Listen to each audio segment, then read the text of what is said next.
Corona महामारी और इसके आर्थिक दुष्प्रभाव, उसके बारे में पक्ष और विपक्ष के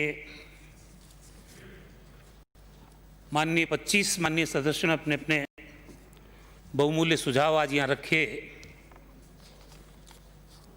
मैंने जब आज सवेरे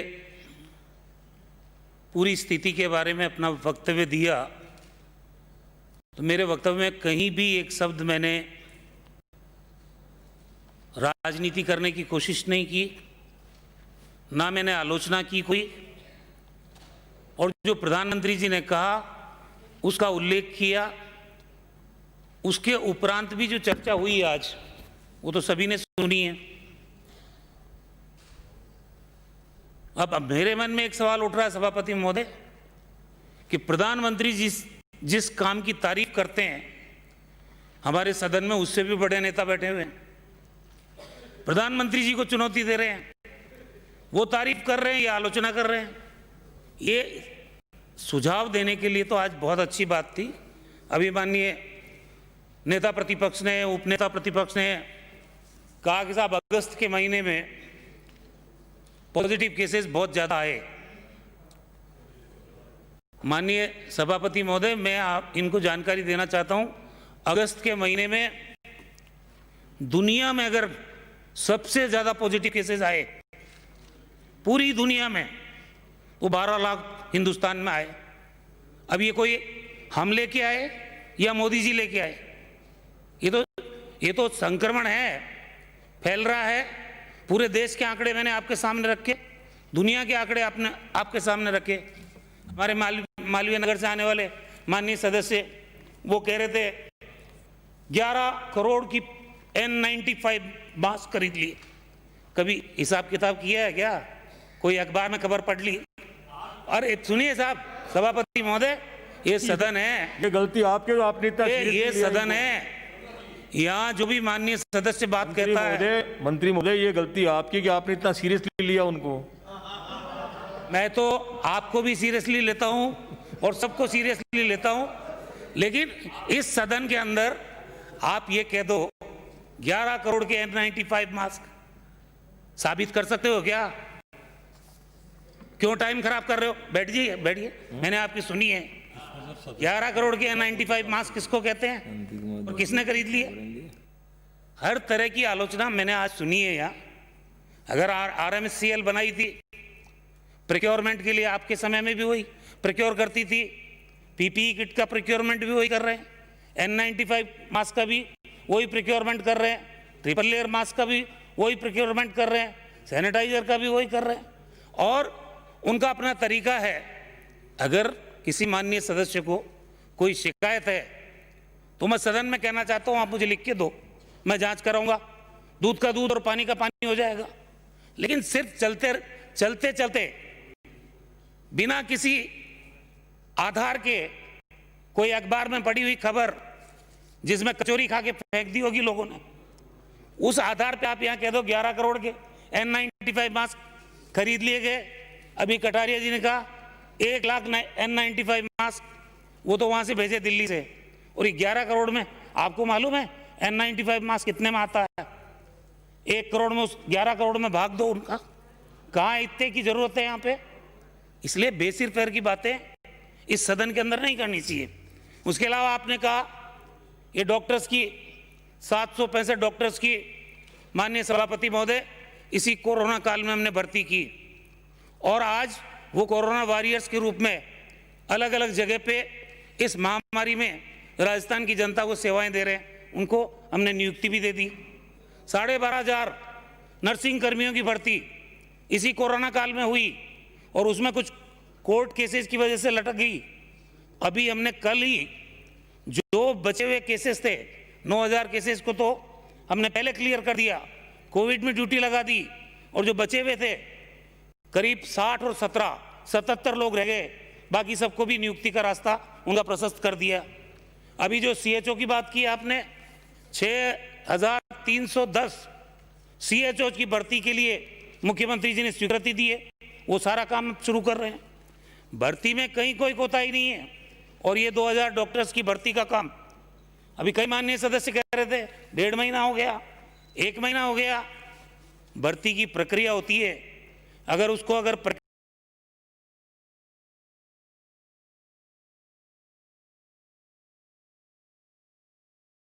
भी सवाल उठेंगे ट्रांसपेरेंसी के साथ। इसकी व्यूज आ गए थे, अखबारों में भी आई, आपने भी सुना है।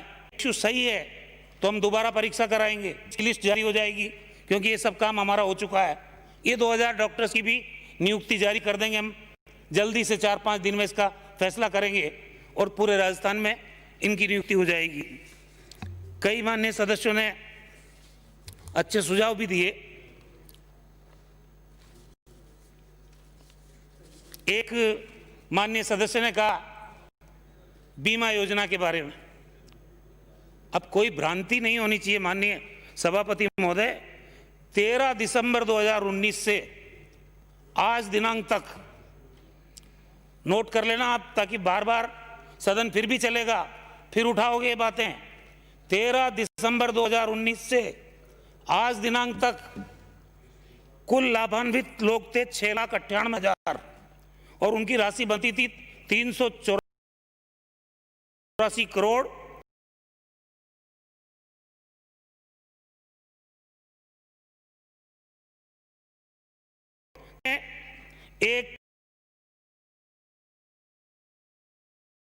128 करोड़ की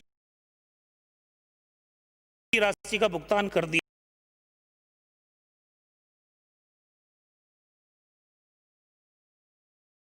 है और 151 करोड़ की राशि का भुगतान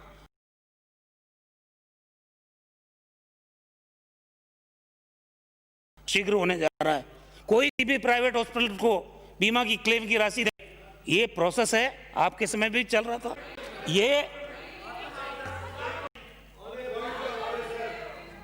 कार्य संचालन संबंधी नियमों में या मंत्रीगण जब अपना व्यवधान नहीं करेगा, मैं देख रहा हूं आप खड़े रहते हैं, माननीय सदस्य बैठते नहीं है, तो इसको आग्रह करता हूं कि इस संबंध में आप जो निर्णय दिए गए उसके अनुसार कोई भी व्यक्ति आपकी बिना इजाजत पैरों पे हो तो कोई भी माननीय सदस्य खड़ा नहीं होगा, इसका पालना होना चाहिए। हमने प्लीज विराजिए माननीय मंत्री आप आगे से करेक्ट करें, अपने आप नहीं विराजिए माननीय मंत्री, प्लीज विराजिए माननीय सदस्य विराजिए, किसी का अंकित नहीं होगा। माननीय अध्यक्ष महोदय, मैं आप सभी से अपेक्षा करता हूं कि कृपया इंटरव्यू नहीं करें। अभी जो है 7-8 बिल भी बाकी है, तो या तो सीधा हाँ करेंगे वैसे नहीं। अब विराजिए मेरे को सारी जानकारी है, आप चिंता मत करिए, मैं जानकारी के आधार पर ही आपको सूचना दे रहा हूं। माननीय सदस्य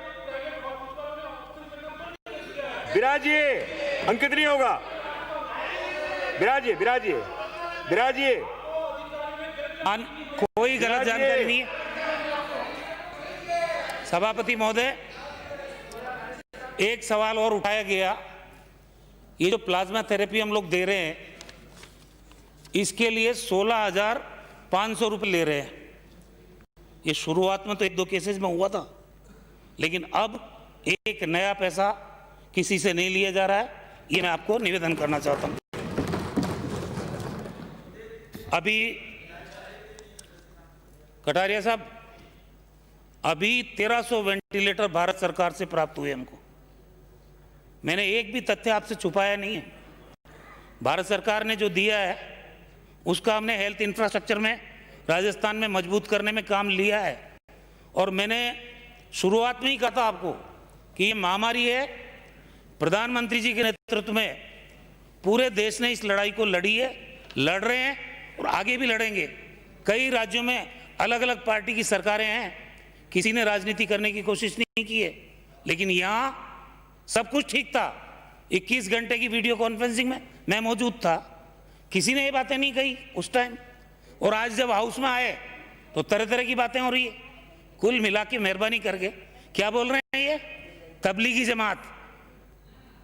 अरे इसमें तो अपना सांप्रदायिक चेहरा आप कम से कम छोड़ दो। ये महामारी है, शर्म आनी चाहिए कि तबलीगी जमात को आप दोषी करना चाहते हो। ये क्या तरीका है? ये क्या तरीका है? क्या तरीका है? कितनी होगा? बैठाओ यहाँ। प्रधानमंत्री जी जवाब दे रहे हैं। विराजिए माननीय सदस्य विराजिए, स्प्रिंग लगी हुई है इनके। विराजिए, विराजिए, मामले में खड़ा होने की आदत है। विराजिए, माननीय सदस्य विराजिए, जी विराजिए, विराजिए, प्लीज सहयोग करें। कटारिया साहब, हाउस कोर्ट में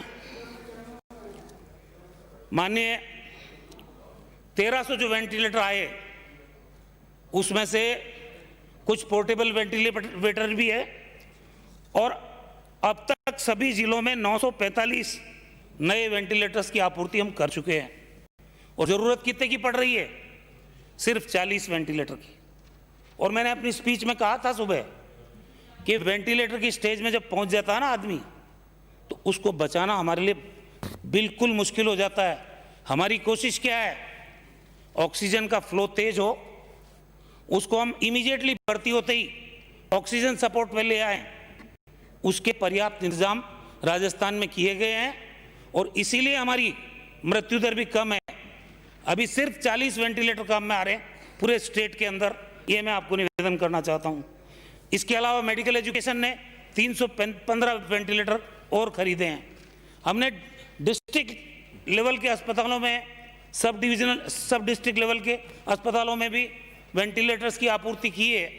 भगवान नहीं करे वेंटिलेटर की किसी को ज़रूरत पड़े, लेकिन प्रिक्योरमेंट पूरा है, हमने इंस्टॉल किए हैं सब जगह, कोई कमी नहीं है, इसकी चिंता आप करें नहीं।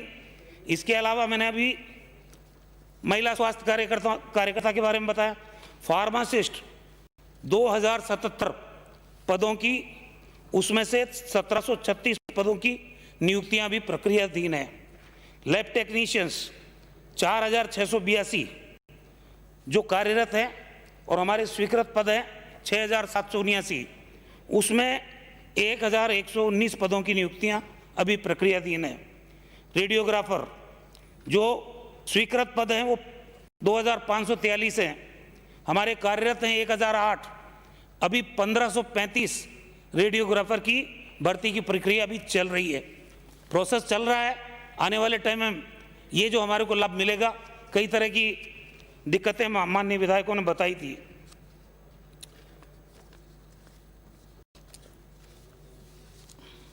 मैं सदन को राज्य की सामान्य वित्तीय स्थिति एवं कोविड-19 के राज्य के वित्त पर प्रभाव के बारे में अवगत कराना चाहता हूं। कोविड-19 महामारी का प्रकोप गत वित्तीय वर्ष 19-20 के अंतिम माह मार्च में राज्य में दिखना प्रारंभ हो गया था। इस कारण लॉकडाउन आदि परिस्थितियों की वजह से जहां एक और औद्योगिक, वाणिज्यिक, व्यापारिक गतिविधियां बंद हो गई, वहीं दूसरी ओर राज्य के आय के संसाधनों में भी बहुत व्यापक असर पड़ा है। उल्लेखनीय है कि कोविड आने से पूर्व केंद्र सरकार की नीतियों के कारण देश में आर्थिक मंदी के हालात उत्पन्न हुए थे और राज्य में राजस्व की प्राप्ति कमी आने लग गई थी।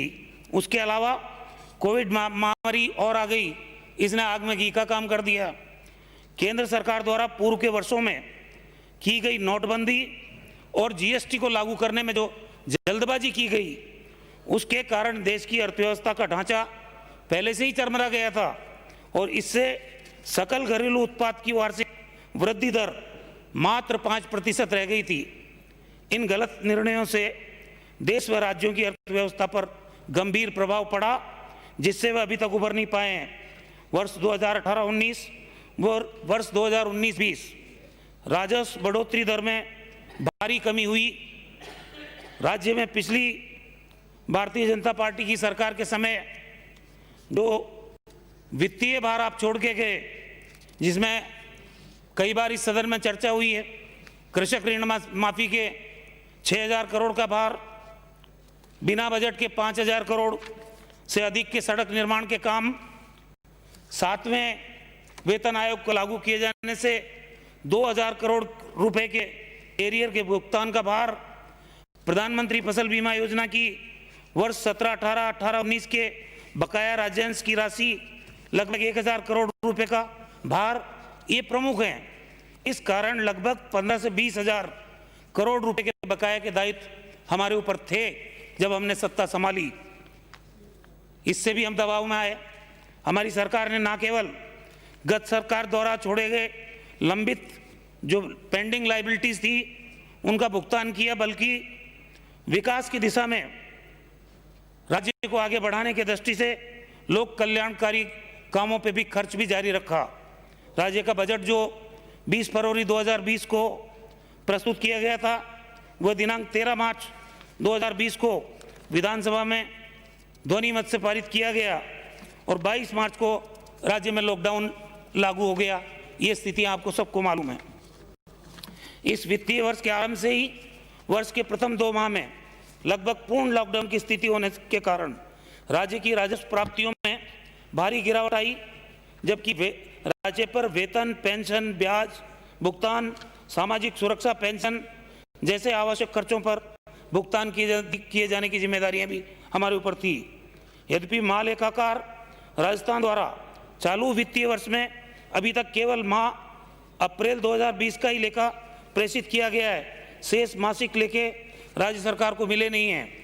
फिर भी उपलब्ध आंकड़ों के अनुसार गत वर्ष की तुलना में वर्ष 2020-21 के प्रथम 2 महीने में कोविड महामारी से उत्पन्न परिस्थितियों के कारण राज्य के स्वयं के कर राजस्व में लगभग 60% एवं राज्य के स्वयं के गैर कर राजस्व में 63% की कमी आई है। अनलॉक प्रथम और द्वितीय के आरंभ होने के पश्चात राज्य के राजस्व में यद्यपि मामूली सी वृद्धि हुई है, फिर भी वर्ष 2020 के जून-जुलाई माह की आय तुलनात्मक रूप से वर्ष 2019 के जून-जुलाई माह की आय से लगभग 18 से 20% कम रही है।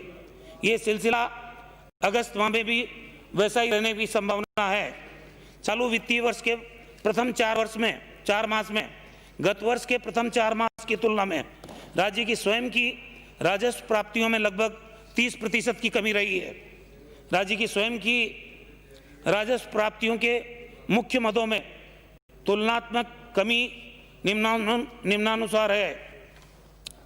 स्वयं का कुल राजस्व प्रतिशत में जो कमी है ये करोड़ों में राशि 23.8, वस्तु एवं सेवा कर जीएसटी 31.98, वैट में 6.08, आबकारी में 15.79, स्टाम्प और पंजीयन में 23.94, वाहन कर में 54.37, विद्युत शुल्क एवं अन्य में 36.82, राज्य का स्वयं का कुल गैर राजस्व 49.59, पेट्रोलियम में 67.19, खनन में 18.90, ब्याज प्राप्तियों में 64.98, जलापूर्ति में 46.69, अन्य 53.56, स्वयं का राजस्व कर प्लस गैर राजस्व कर 28.60।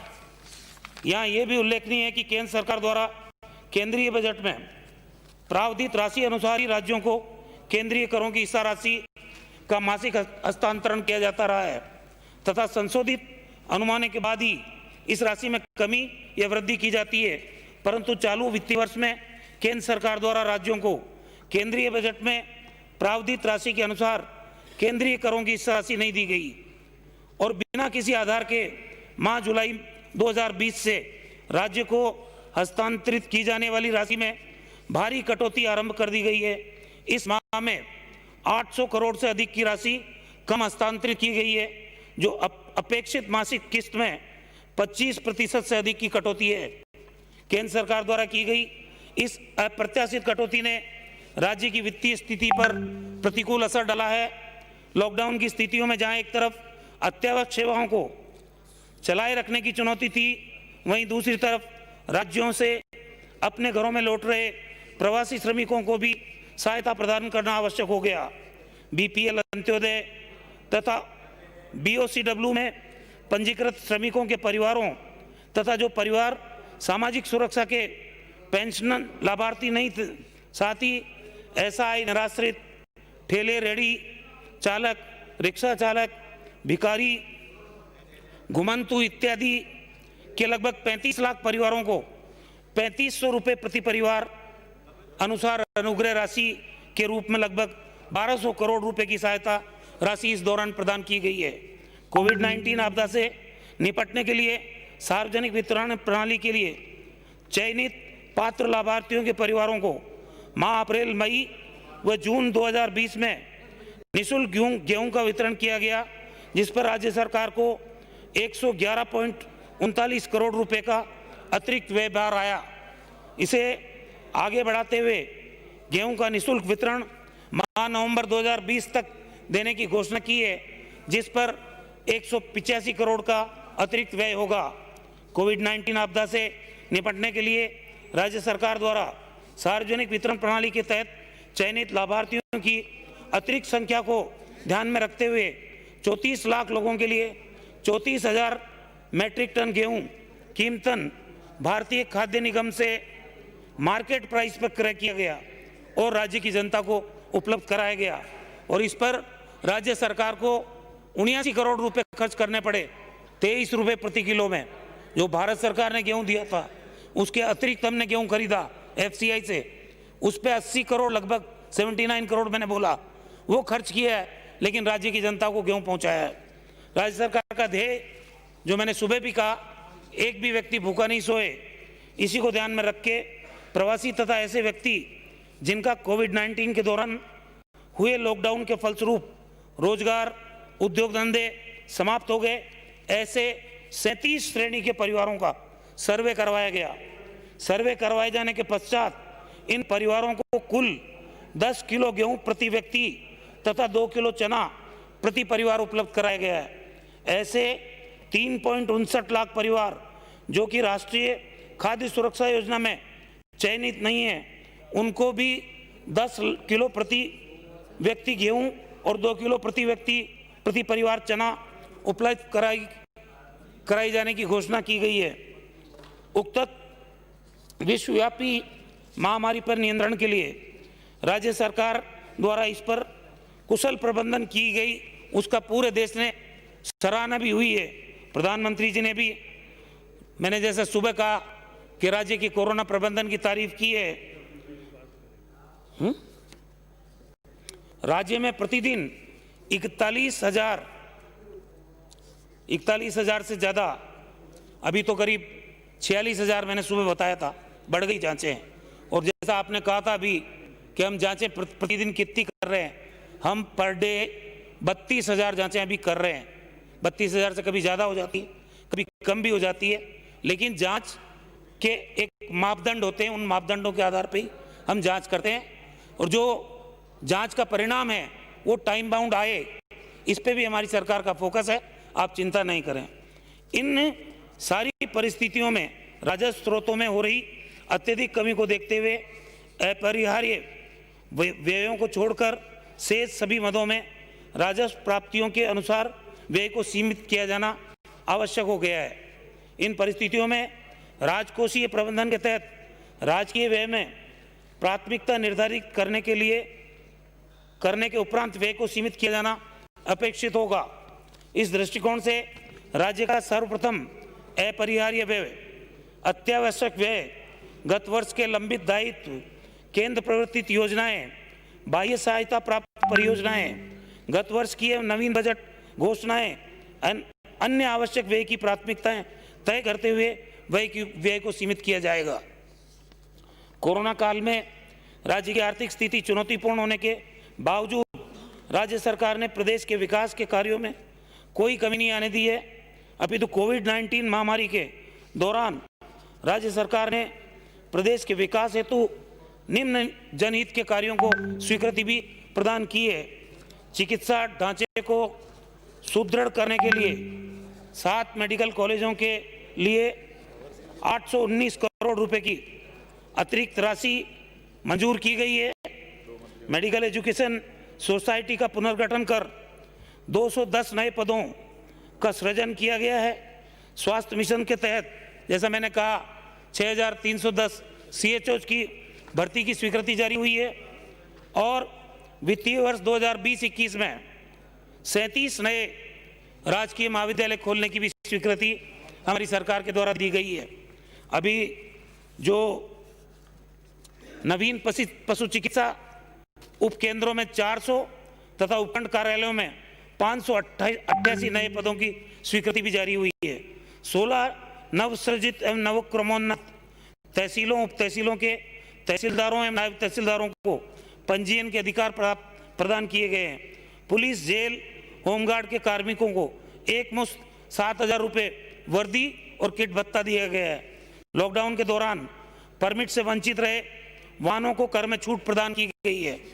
कोविड-19 के समय 6 महीने में जो भर्तियां हुई है वो भी करीब 25,000 के लगभग है और 3 माह में आने वाले समय में हमारी सरकार 12,300 के लगभग नियुक्तियां देगी। नई भर्ती हेतु जो विज्ञप्ति जारी हुई है वो 5,000 के करीब है और आरपीएससी और राजस्थान कर्मचारी चयन बोर्ड को नई भर्ती के लिए जो अभ्यर्थना भेजी गई है वो लगभग 4200 है। नवीन पद स्वीकृत किए गए हैं 7,000। आरपीएससी की 9 विभिन्न भर्तियों हेतु राजस्थान कर्मचारी चयन बोर्ड की 14 विभिन्न भर्तियों का कैलेंडर भी जारी किया गया है। इसके अलावा कृषि विभाग हो, गृह विभाग हो, पशुपालन विभाग हो, हमारा प्राविधिक शिक्षा निदेशालय हो, राजस्व मंडल हो, महिला अधिकारिता हो, परिवहन विभाग हो, कार्मिक विभाग हो, शिक्षा विभाग हो, इन सब को मिला के और नए पदों की संख्या 13,652 है कुल, जिस पे काम चल रहा है। जो प्रमुख अर्थशास्त्रियों ने इस महामारी के दौरान में जो कहा है, हमारे भूतपूर्व प्रधानमंत्री, प्रख्यात अर्थशास्त्री और भारत के आर्थिक सुधारों के शिल्पकार डॉक्टर मनमोहन सिंह ने 10 अगस्त 2020 को कहा कि केंद्र सरकार का लॉकडाउन के प्रति विस्मयकारी रवैये से आम जनता को अपूरणीय हानि हुई। बगैर किसी पूर्व सूचना के कठोर लॉकडाउन लागू करना अदूरदर्शी एवं असंवेदनशील फैसला था। भारत की अर्थव्यवस्था वर्तमान में बहुत ही कठिन और जटिल दौर से गुजर रही थी। ऐसे समय में ये स्टेप उठाए गए, ये हमारे पूर्व प्रधानमंत्री जी ने कहा। नोबेल पुरस्कार प्राप्त अर्थशास्त्री अभिजीत बनर्जी ने कहा 5 मई 2020 को भारत की अर्थव्यवस्था को कोविड-19 महामारी के दुष्प्रभाव से उबारने के लिए अमेरिका एवं जापान जैसे देशों के समान बड़े राहत एवं प्रोत्साहन के पैकेज की आवश्यकता है। इसका मतलब है ये मिले नहीं। भारतीय रिजर्व बैंक के पूर्व गवर्नर और प्रख्यात अर्थशास्त्री रघुराम राजन ने 25 जुलाई 2020 को कहा कि भारत कोविड-19 महामारी से जनित स्वास्थ्य संकट में प्रवेश कर चुका है। साथ ही गिरती हुई विकास दर, खस्ता हाल राजकोषीय स्थिति एवं बढ़ती हुई एनपीए की स्थिति और गंभीर है और ये सर्वविदित है कि भारत की अर्थव्यवस्था पहले से ही आर्थिक मंदी से जूझ रही थी। कोविड-19 महामारी के प्रकोप से और भी कमजोर हुई है। वाणिज्यिक एवं वैश्विक गतिविधियों से इसे गहरा आघात पहुंचा है। इसके दुष्प्रभावों से केंद्र सरकार के साथ साथ कोई भी अछूता नहीं रहा है। इसलिए माननीय सभापति महोदय, अध्यक्ष महोदय आगे सर, जब मैं बोलना शुरू किया था तो सभापति जी बैठे थे, अब आप आगे। संविदा कर्मियों को हमने बोनस दिया 2500 रुपये। हनुमानगढ़ जिले में एक नहीं मिला। लैब टेक्नीशियन, लैब असिस्टेंट समेत सारे संविदा कर्मियों को हमने दिया है। कुल मिला के जो राजस्थान में हमारे लोकप्रिय मुख्यमंत्री आदरणीय अशोक गहलोत जी के नेतृत्व में जो काम हुआ है, जिसकी सारी देश में दुनिया में तारीफ हो रही है, और उन्होंने ये जो काम किया है राजस्थान के 8 करोड़ जनता की जिंदगी बचाने का, मैं पहले भी कह चुका हूं, अभी फिर कह रहा हूं, ये चाहे पक्ष हो चाहे विपक्ष हो, आप लोगों के सहयोग के बिना संभव नहीं था। थोड़ा धीरज रखो। अगर केंद्र सरकार अच्छा काम करेगी हम तारीफ करेंगे, अगर राज्य सरकार अच्छा काम कर रही है तो आपको भी खुले दिल से तारीफ करनी चाहिए। इसमें भेदभाव नहीं होना चाहिए। और ये महामारी जब तक चलेगी कोई नहीं कह सकता कब तक ये महामारी चलेगी, लेकिन मैं इस सदन के माध्यम से राजस्थान की 8 करोड़ जनता को भरोसा दिलाना चाहता हूं कि राजस्थान की सरकार संवेदनशील है। राजस्थान की संवेदनशील सरकार अशोक गहलोत जी के नेतृत्व में एक एक फैसला राज्य के प्रत्येक जन को समर्पित होकर करेगी। धन की कोई कमी नहीं आएगी। हमारे लिए आम आदमी की जिंदगी बचाना प्राथमिकता है, रहेगी, और हम आदमी की जिंदगी बचाएंगे। आप सब लोगों ने आज इस चर्चा में भाग लिया, मैं आप सब लोगों का आभार व्यक्त करता हूं। बहुत बहुत धन्यवाद। चर्चा समाप्त हुई। आज विधायी कार्य लेने थे और जब बिजनेस एडवाइजरी कमेटी की मीटिंग की थी तब हमने निर्णय किया था कि कोरोना के कारण एक ही दिन में सारी कार्रवाई संपादित करेंगे। पर मुझे खुशी है कि आज जिस तरह चर्चा की और माननीय सदस्यों में से कोई कोरोना का पेशेंट हमारा आज सदन में नहीं है, इसलिए आप सबकी अनुमति हो तो विधायी कार्य जो आज लेने वाले थे वो विधायी कार्य हम मंडे के दिन लेना चाहते हैं। इसलिए आपकी अनुमति हो तो सदन की कार्रवाई सोमवार को 24 तारीख को 11 बजे तक के लिए स्थगित की जाती है।